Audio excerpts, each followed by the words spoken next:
चीनी के बढ़ते दामों से परेशान लोगों के लिए बहुत बड़ी खबर आई है दोस्तों। सरकार की सख्ती और चीनी के आयात के फैसले के बाद अब चीनी के दाम तेजी से और नीचे आने लगे हैं। लेकिन अब सबसे बड़ा सवाल यही उठता है दोस्तों कि क्या इसका फायदा आम लोगों को भी मिलेगा और चीनी कितनी और सस्ती हो सकती है। नमस्कार दोस्तों, स्वागत है आपका एजेंट नेक्सा में। देश में तेजी से बढ़ रही चीनी की कीमतों पर सरकार की सख्ती का असर अब भी देखने को मिल रहा है। पिछले कुछ दिनों में जिस तरह चीनी के दाम अचानक से बढ़े थे और उसके बाद सरकार ने चीनी के आयात की अनुमति देने के साथ साथ ज्यादा चीनी जमा करने और गलत तरीके से दाम बढ़ाने वालों पर भी सख्ती की है। इन कदमों के बाद चीनी के थोक और मिल के भाव में अच्छी खासी गिरावट दर्ज की गई है। खाद्य सचिव संजीव चोपड़ा के मुताबिक चीनी मिल की कीमत अब करीब 55 रुपए प्रति किलो रह गई है, यानी हाल के सबसे ज्यादा दाम से इसमें लगभग 18% की कमी आई है। सरकार का वही कहना है दोस्तों कि आने वाले दिनों में चीनी की कीमतों में और कमी देखने को मिल सकती है। हालांकि सबसे बड़ा सवाल यही उठता है दोस्तों कि क्या मिल स्तर पर आई इस गिरावट का फायदा आम लोगों तक पहुंचेगा। फिलहाल दुकानों और तस्वीर पूरी तरह नहीं बदली है। उपभोक्ता मामलों के मंत्रालय के आंकड़ों के मुताबिक 24 अगस्त को देश भर में चीनी का औसत थोक भाव 58.29 प्रति रुपए किलो रहा, जबकि खुदरा कीमत करीब 63.05 रुपए प्रति किलो दर्ज की गई। आमतौर पर मिल और दुकान के भाव के बीच करीब 7 से 8 रुपए प्रति किलो का अंतर आ रहता है। ऐसे में सरकार की कोशिश है कि कीमतों में आई कमी का असर जल्द ही दुकानों पर भी दिखाई देने लगेंगे।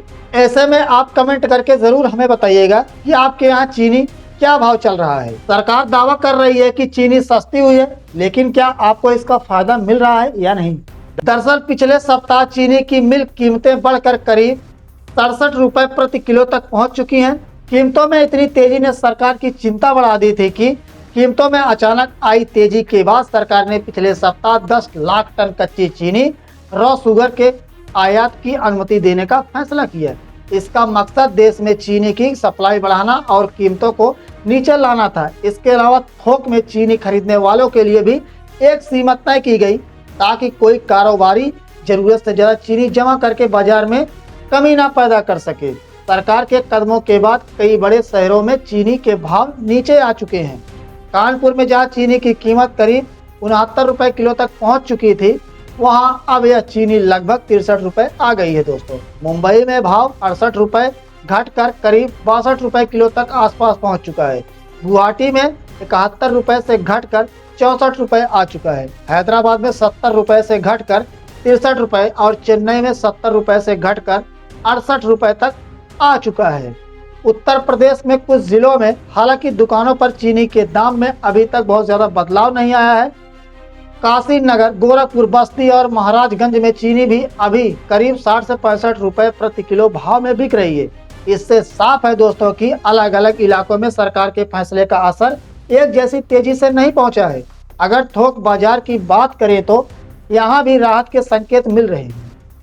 मुंबई और रायपुर में चीनी की कीमतें 6000 रुपए प्रति क्विंटल के नीचे पहुंच चुकी हैं। मुंबई में थोक भाव में करीब 850 रुपए प्रति क्विंटल की गिरावट दर्ज की गई है। दिल्ली में चीनी का भाव अब लगभग 6000 रुपए प्रति क्विंटल रह गया है, जबकि कुछ दिन पहले यह 6600 रुपए प्रति पहुंच चुका था। कानपुर में भी थोक कीमतें घटकर करीब 650 रुपए प्रति क्विंटल तक पहुंची है। चीनी की कीमत में तेजी की शुरुआत अगस्त के दूसरे हिस्से में हुई थी। दिल्ली में 17 अगस्त को चीनी करीब 59 रुपए किलो बिक रही थी। अगले ही दिन भाव घटकर 62 रुपए हो गया। 19 अगस्त को 64 रुपए और 20 अगस्त को 68 रुपए किलो पहुंच गया। इसके बाद 21 अगस्त को कीमत 69 रुपए तक पहुंची और 22 अगस्त को यही भाव बना रहा। यानी महज कुछ दिनों के भीतर दिल्ली में चीनी करीब 9 रुपए किलो तक महंगी हो गई थी। दूसरे शहरों में भी इसी तरह तेजी से देखने को मिली। इस अचानक बढ़ोतरी के बाद सरकार ने बाजार पर नजर बढ़ा दी। ज्यादा चीनी जमा करने और गलत तरीके से दाम बढ़ाने वालों के खिलाफ कार्रवाई तेज की गई और चीनी मिलों तक कारोबारियों को भी सख्त कर दिया गया है। साथ ही शुगर के बिना शुल्क वाले आयात का फैसला लेकर देश के बाजार में ज्यादा चीनी पहुंचाने की कोशिश की गई। मई और जून के दौरान मिल कीमतें करीब 3900 से 42 रुपए प्रति क्विंटल के बीच थी।